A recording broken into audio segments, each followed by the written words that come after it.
Jake sat in the biggest chair he had ever seen. The metal was cold and smooth under his hands.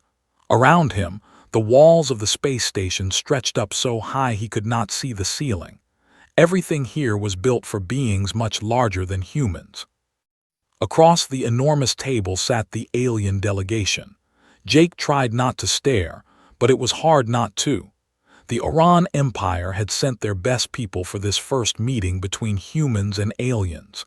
At the center sat someone who had to be their leader. She was tall, maybe 8 feet if she stood up. Her skin looked like purple crystal that caught the light and threw it back in tiny rainbows. She wore robes that seemed to be made of liquid metal, flowing and changing color as she moved. Her face was sharp and beautiful in a way that hurt to look at for too long. Jake's translator device whispered in his ear that her name was Princess, first daughter of the Iran Emperor. She had fought in 12 wars and conquered 6 star systems. The device also told him she had never smiled in public, not once in her 300-year life. The meeting had been going on for 6 hours. Jake was tired, hungry, and his back hurt from sitting in the giant chair. The aliens spoke in long, complicated sentences about trade routes and military boundaries. Every word had to be exactly right, or someone might declare war.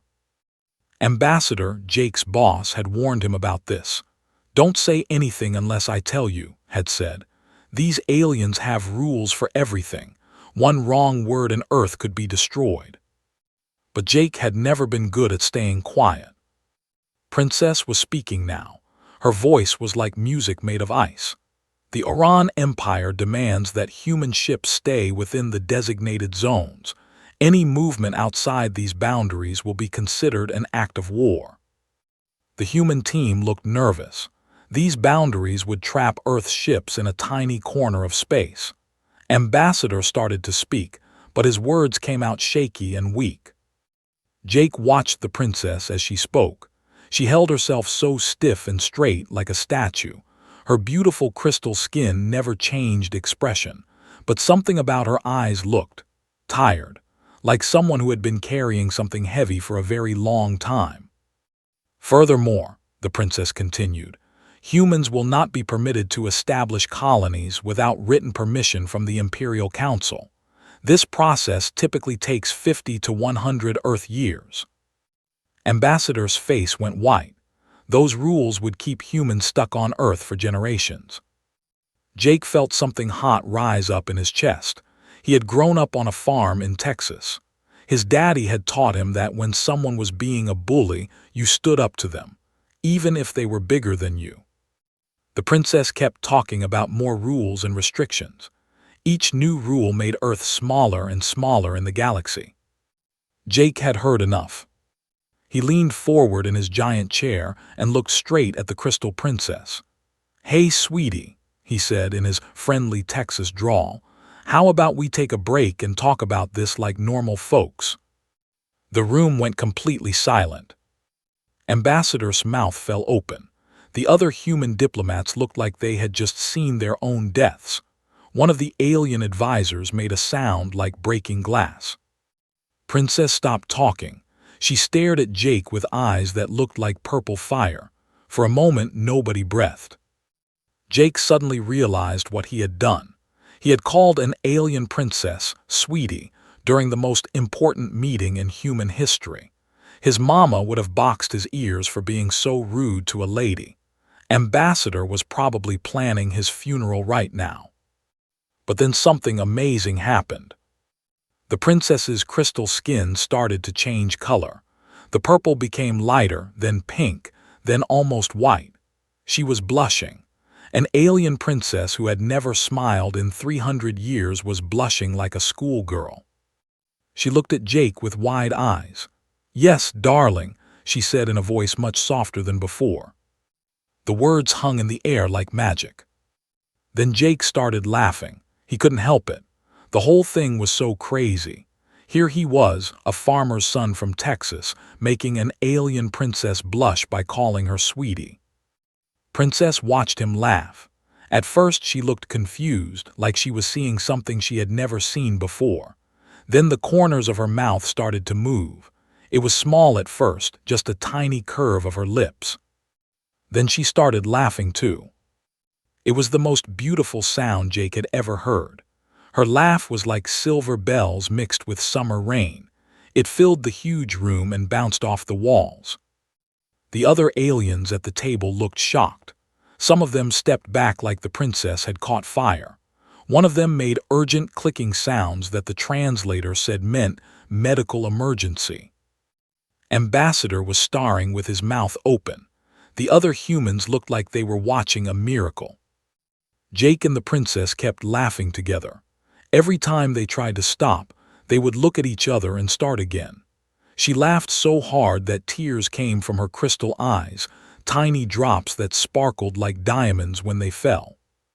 Finally, they both calmed down. The princess wiped her eyes with a sleeve that seemed to be made of starlight. She looked at Jake like she was seeing him for the first time. "I have never," she started to say, then stopped. "In all my years, no one has ever called me sweetie." Jake grinned at her. "Well, princess, where I come from, that's just how we talk to folks we like." She smiled back at him. It was a real smile, not the cold, formal expression she had worn before. "I think," she said slowly, "we should indeed take a break and talk like normal folks." The meeting ended very differently than anyone had planned. Instead of war declarations and boundary disputes, they spent the rest of the day talking about families and favorite foods and what it was like to grow up on different worlds. And that was how Jake, a farmer's son from Texas, changed the course of galactic history with two simple words: "Hey, sweetie." 3 weeks had passed since the famous meeting. Jake found himself living in a fancy apartment on the space station, waiting for the next round of talks, but most of his time was spent with Princess. She came to visit him every day, always with some official excuse. Today she said she needed to understand human customs for better diplomatic relations. But Jake could see the real reason in her crystal eyes. She was curious about something she had never experienced before. "Show me this thing you call music again," she said, settling into a chair that had been specially made for her size. Jake pulled out his old guitar.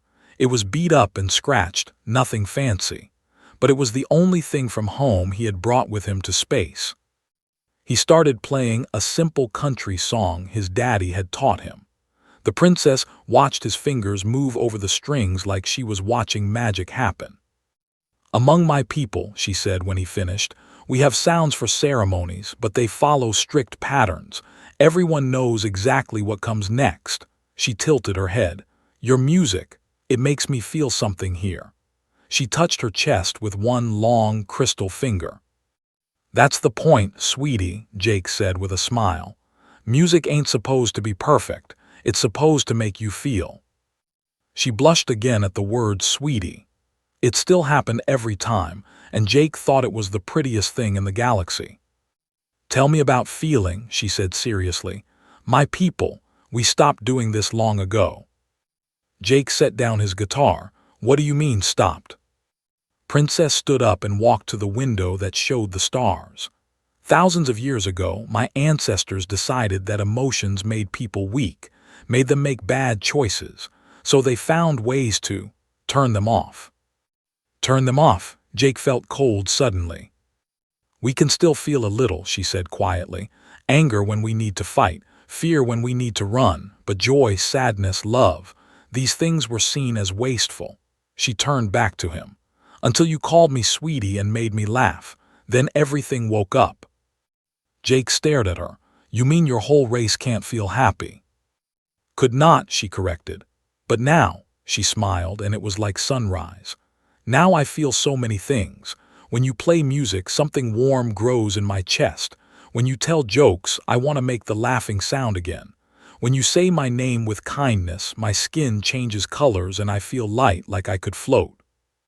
Jake got up and walked over to her. "Princess, that's what it means to be alive." She looked down at him. Even standing close, she was much taller. "Is this how all humans feel all the time?" "Pretty much," Jake said. "We get sad sometimes, angry sometimes, scared sometimes. but we also get happy, excited, and he felt his own face getting warm. And other feelings too. Other feelings. Jake looked into her crystal eyes and felt something he had been trying not to think about. Like when you care about someone special, more than just friends. The princess's skin changed from purple to soft pink. I think I understand this feeling too, she said quietly. Over the next few days, Jake taught her more about human ways. He showed her how to high-five, which made her laugh every time because her crystal hand made a beautiful ringing sound when it hit his. He taught her to play simple games with cards. He even tried to teach her to dance, though that was harder since she was so much taller. But the best times were when they just talked. In my family, the princess told him one evening, we speak to each other with formal titles. I have never heard my father say my name with warmth. My mother died in a war when I was young, and I cannot remember if she ever held me close. That's terrible, Jake said. Families should love each other. Love, she repeated the word like she was tasting something new. You use this word often. What does it mean? Jake thought for a moment. It's when someone matters more to you than yourself, when their happiness makes you happy, when you would do anything to keep them safe. And humans do this with their families. Families, friends, and Jake felt that warm feeling again, and sometimes with someone real special. The princess was quiet for a long time. Then she asked, Jake, do you think Iran could learn to love? Sweetie, Jake said, taking her big crystal hand in both of his, I think you already have. But their happiness was interrupted when Ambassador came to see Jake with a worried face. Jake, we have a problem, said. Word about what happened in that meeting is spreading. Other alien species are asking questions. What kind of questions? They want to know how you made the princess laugh. Some of them are saying it's dangerous, that human emotions could spread to other species and cause chaos. Princess stepped forward. This is true, she said sadly. 3 of my royal guards have begun to ask questions about laughter. Yesterday, my personal advisor asked me why I seem different. Different how? Jake asked. Happier, she said, and this frightens them. Shook his head. The Galactic Council is meeting in secret. They're talking about keeping humans away from other species. Maybe even, he stopped. Maybe even what? Jake demanded.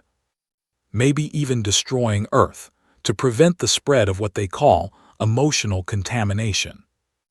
Jake felt anger rise in his chest, but also something else. He looked at Princess, who was staring at her hands with a sad expression. Princess, he said firmly, you said your people stopped feeling emotions because they thought it made them weak, but you've been feeling emotions for weeks now. Do you feel weaker? She looked up at him. No, she said slowly, I feel stronger, more alive. Then maybe, Jake said, it's time the galaxy remembered what it means to really live. The princess's eyes began to glow with crystal fire. You are right, she said. I will not let them take this away from us, from any of us. And in that moment, Jake knew their real adventure was just beginning. High Admiral of the Galactic Confederation Navy stood in the center of the war room. His gray skin was tight with worry, and his 4 arms moved quickly as he pointed to different star maps floating in the air around him. Show me the reports again, he ordered his aide. The young officer's tentacles trembled as he spoke. Sir, in the past month, we have received 17 requests from different species asking for human consultants. They want to learn about something called laughter and casual friendship. Casual friendship, Admiral repeated the words like they tasted bad. What does this mean? According to our research, humans form relationships without formal contracts or ceremony. They simply enjoy each other's company. Another officer stepped forward. This one belonged to the collective, a race that had not shown individual emotions for over 2,000 years. Admiral, yesterday 3 members of my crew asked me why they were not allowed to make jokes during work hours. They said they had been watching human entertainment videos. Admiral felt something cold in his stomach. "Show me these videos." The screen in front of them lit up. It showed Jake teaching a group of alien children how to play a simple Earth game. The children were from 6 different species, all giggling and running around with no order or structure. "Turn it off," the Admiral said quickly. Even watching it for a few seconds made him feel strange, like something was waking up inside him that had been sleeping for a very long time. "Sir," said another aide, "we have more troubling news. Yesterday, the Iran princess sent an official request to the council. She wants to change the laws about emotional expression in her empire." "She wants to do what?"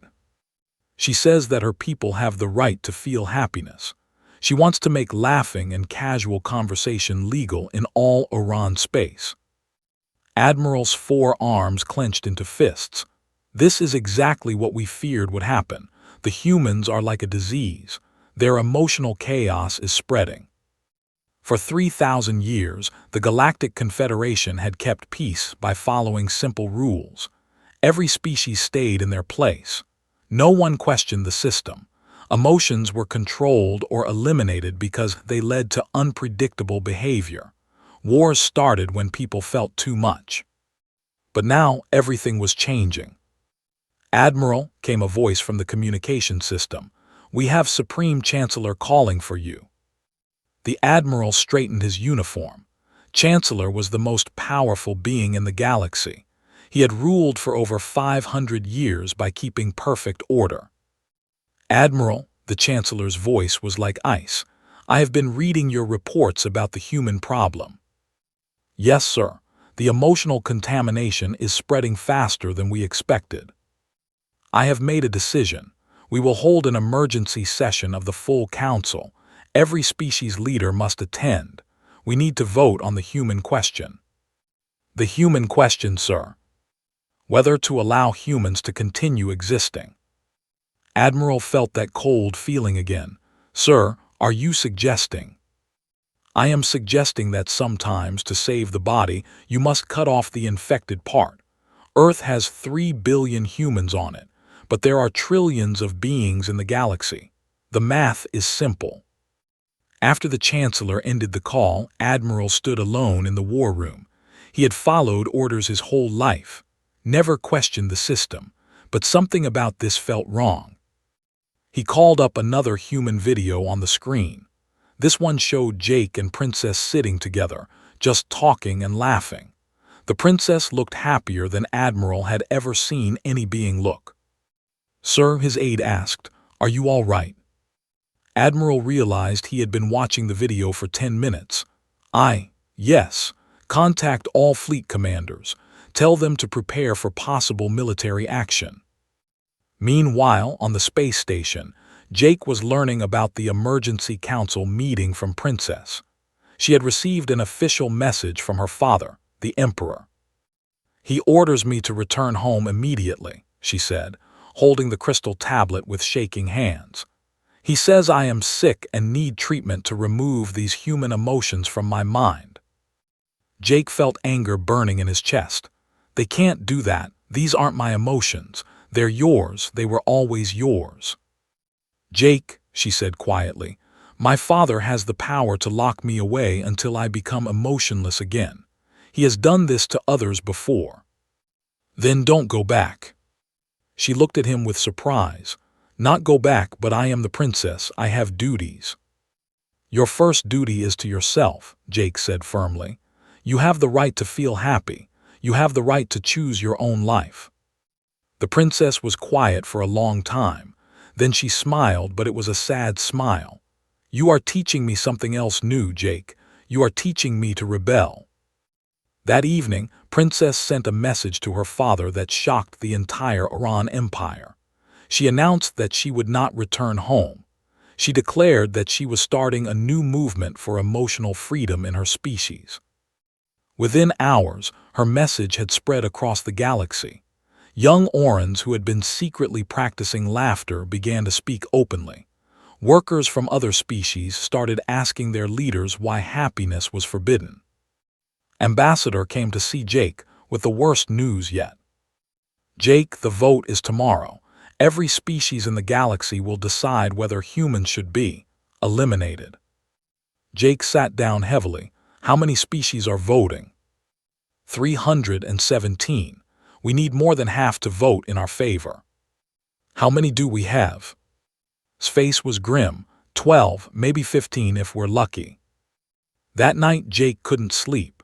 He stood at the window looking out at the stars, thinking about Earth, about his parents on their farm in Texas, about all the humans who had no idea that their entire species might die tomorrow because he had called an alien princess Sweetie. Princess found him there in the morning. Jake, she said, I have news. He turned to look at her. She was wearing simple clothes instead of her royal robes. Her crystal skin was glowing with determination. 43 Oran ships have joined me in rebellion against my father. We are going to fight for the right to feel emotions. Jake stared at her. You're starting a war. We are starting a revolution, she corrected. And we are not alone. I have been in contact with rebels from 17 other species. They all want what you gave to me, the right to be truly alive. For the first time in days, Jake smiled. Well then, Sweetie, I guess we better get ready to show them what humans can do when we're fighting for what we believe in. The princess blushed and smiled back. Yes, darling, she said. Let's show them what real living looks like. The vote had been held. 317 species had decided. Humans must be eliminated. Jake stood on the bridge of Princess' ship, watching the biggest space fleet he had ever seen move toward them. The Confederation Navy had brought over 2,000 warships to end the rebellion and destroy Earth. Jake, the princess said, her crystal skin flickering with nervous colors, are you sure about this plan? Jake looked around the bridge at their small fleet. 43 Oran ships, 12 human vessels that had arrived just in time, and 26 ships from other rebel species. Less than 100 ships total. Against 2,000 ships, Ambassador had asked when Jake explained his idea. That's suicide. But Jake had grown up hearing stories from his grandfather about Earth's old wars, about how smaller forces could beat larger ones by fighting smarter, not harder.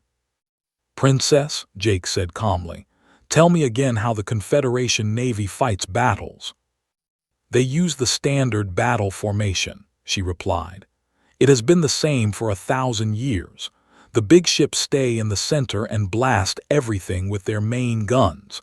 The small ships fly in perfect patterns around them for protection. And their battle plans? Always the same. Move forward in formation. Target the largest enemy ships first. Fight until the enemy surrenders or dies. Jake smiled. That's what I was hoping you'd say. Admiral watched the rebel fleet through his command screen. The human ships were strange-looking, not elegant like proper warships. The rebel formation looked messy and unorganized. This will be easy, said his tactical officer. They have no proper formation at all. But Admiral felt uneasy. Something about the way the rebel ships were moving seemed wrong, like they were doing it on purpose. Begin the attack, he ordered. The Confederation fleet moved forward in perfect order, just like they had been trained. The big battleships at the center began charging their main weapons. That's when Jake's plan began. Instead of fighting back with big guns, the rebel ships scattered in all directions. But not randomly, Jake had taught them patterns from Earth's military history. Princess, tell your ships to use the crazy Ivan maneuver, Jake called out. The what? Just trust me. Have them spin around and fly straight at the big ships, then dive under them at the last second. Princess gave the order. Her pilots, who had been practicing human-style unpredictable flying for weeks, performed perfectly. The Confederation battleships tried to track the spinning, diving rebel ships but couldn't keep up. Their big guns were designed to hit targets flying in straight lines, not doing barrel rolls and loop-de-loops. What are they doing? Admiral demanded. "This is not proper battle tactics." Meanwhile, the smaller rebel ships were doing something even stranger. Instead of attacking the big Confederation vessels, they were targeting the supply ships at the back of the enemy fleet. "Jake," Princess said with excitement, "the Confederation ships are starting to run low on power for their weapons." "Good," Jake replied. "Now tell the rebel ships to try that thing I taught them yesterday." The ships, normally known for flying in perfect formation, suddenly started flying in wild, chaotic patterns. But it wasn't really chaos. Jake had taught them how Earth fighter pilots moved during dogfights. Unpredictable, creative, and always surprising. Admiral watched in growing panic as his perfectly organized fleet started to fall apart.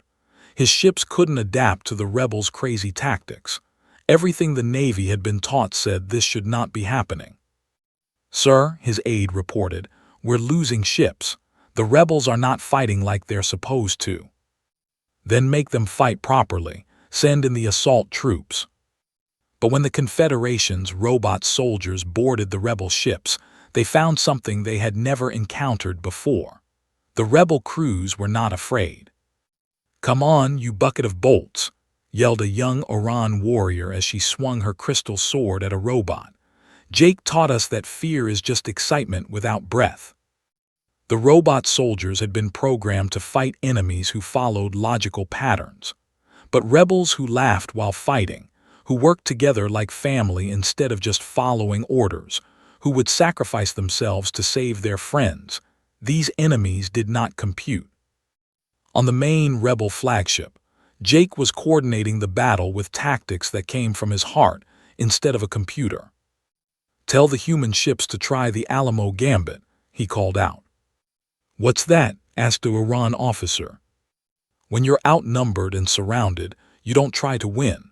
You try to make the enemy pay such a high price that they don't want to fight anymore." The human ships, old and small compared to the alien vessels, started ramming into the biggest Confederation battleships. Instead of running away when damaged, they flew straight at their targets, using their ships as weapons. But here's what shocked the Confederation Navy most. The human pilots weren't sad or angry about dying. They were proud. They sang songs as their ships exploded. They made jokes over the radio even as their vessels caught fire. "This is impossible," Admiral said, watching human ship after human ship sacrifice itself. "Why are they not afraid?" "Because they're fighting for something they believe in." Jake's voice came over the communication system. Somehow the human had hacked into the Confederation's main channel. "Admiral," Jake continued, "your people have forgotten what it means to really live. You've spent so long trying to be perfect that you've become machines. But we're fighting for the right to feel joy, to love each other, to be gloriously, messily alive." The Admiral found himself listening to every word.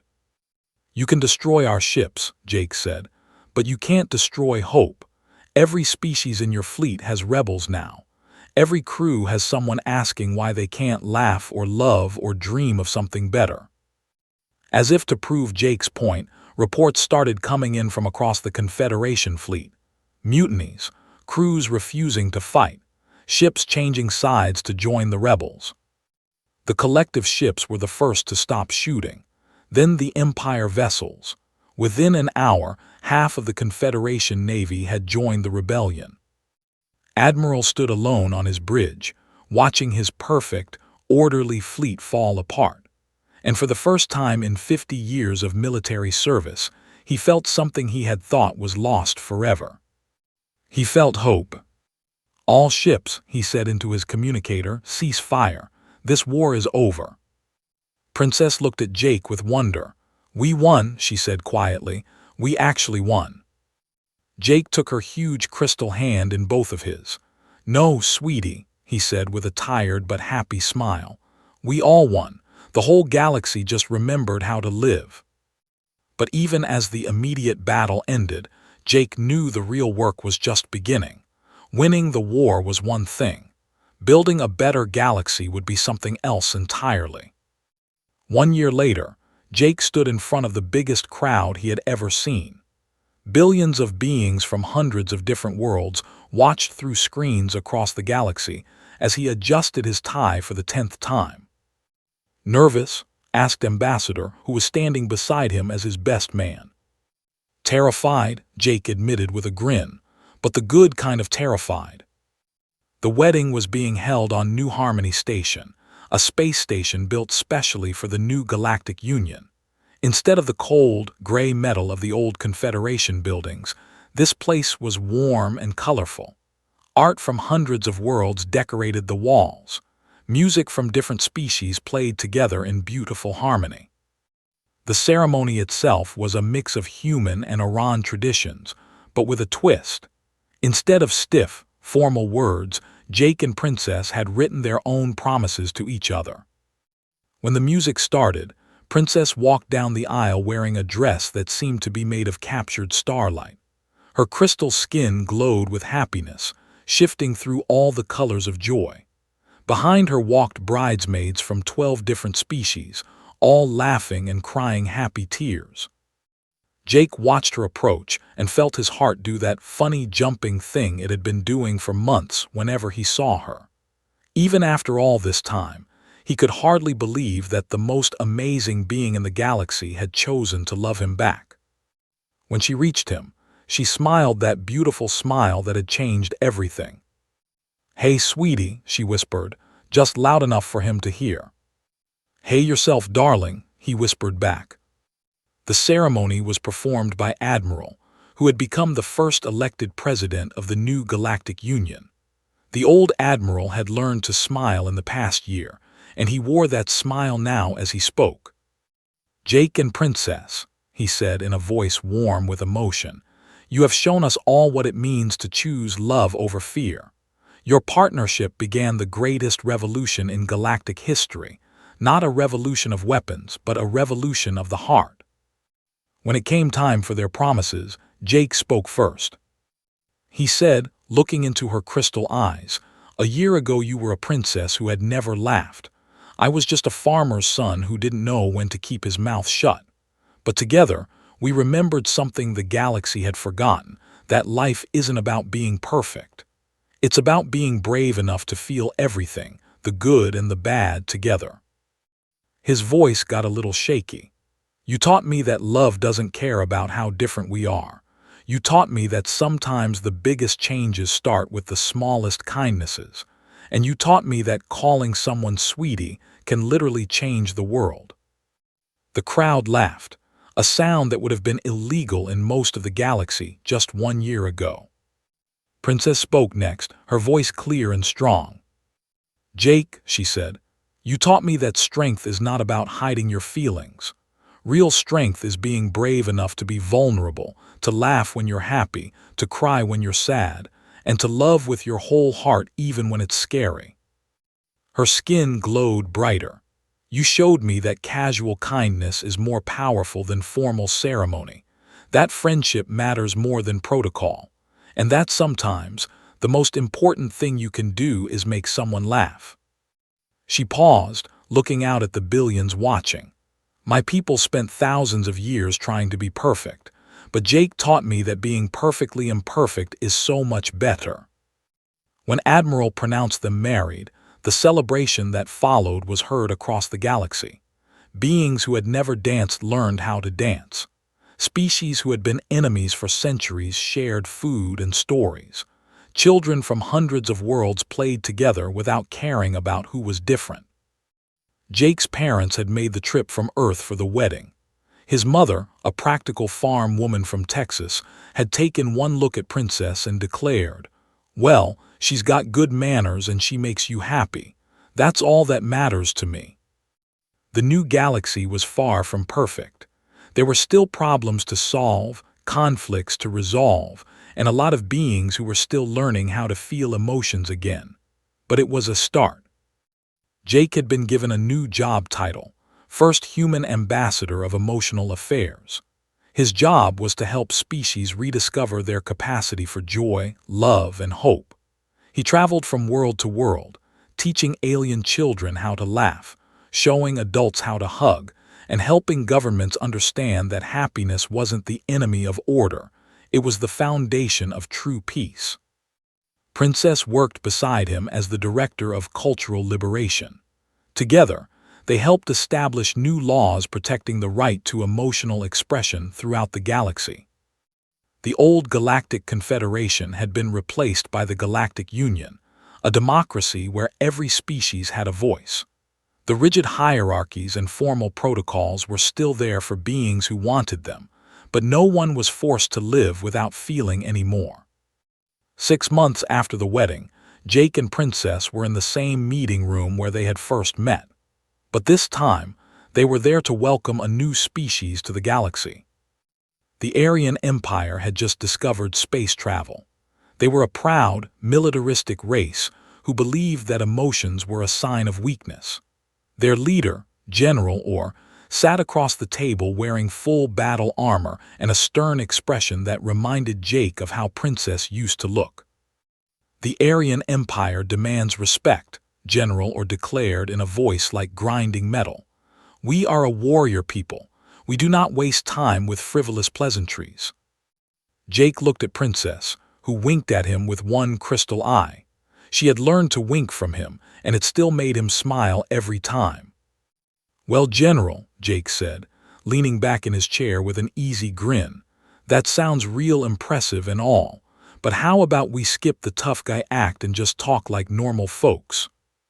The General's 3 eyes widened with shock. "How dare you speak to me with such casual disrespect, human?" Jake chuckled. "Hey, sweetie, I ain't being disrespectful, I'm being friendly. There's a difference." General Orr's face went through several different shades of red. Did you just call me sweetie?" "Sure did, darling," Jake replied cheerfully.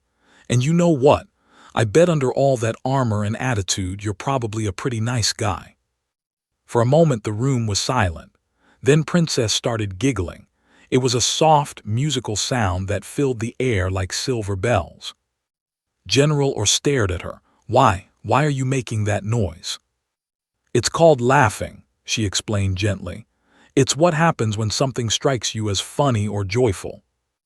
"Joyful," the General said the word like he was testing how it tasted. Jake grinned bigger. "Yeah, General, joyful, happy. You know that warm feeling you get when something good happens." General Orr looked confused. "I think I may have felt this once, when I was very small, but warriors are not supposed to." "Says who?" Jake interrupted. "Who made that rule?" The General thought about this for a long time. Then, very slowly, the corners of his mouth began to turn up. It was just a tiny movement, but it was the beginning of something beautiful. I do not remember who made that rule," he admitted. Princess leaned forward. "General, or would you like to learn about joy?" And that was how Jake and Princess began their next adventure, teaching a whole new species that being strong didn't mean being emotionless, and that sometimes the bravest thing you could do was allow yourself to feel. As they walked home that evening, hand in hand through the colorful corridors of New Harmony Station, Princess squeezed Jake's fingers.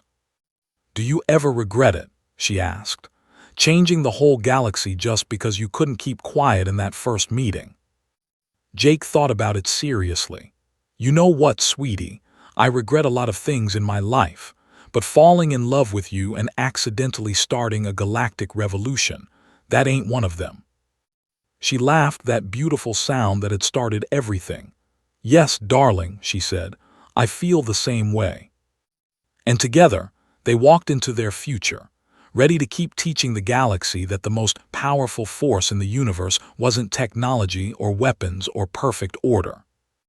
It was simply the courage to say, "Hey, sweetie," to a stranger and mean it.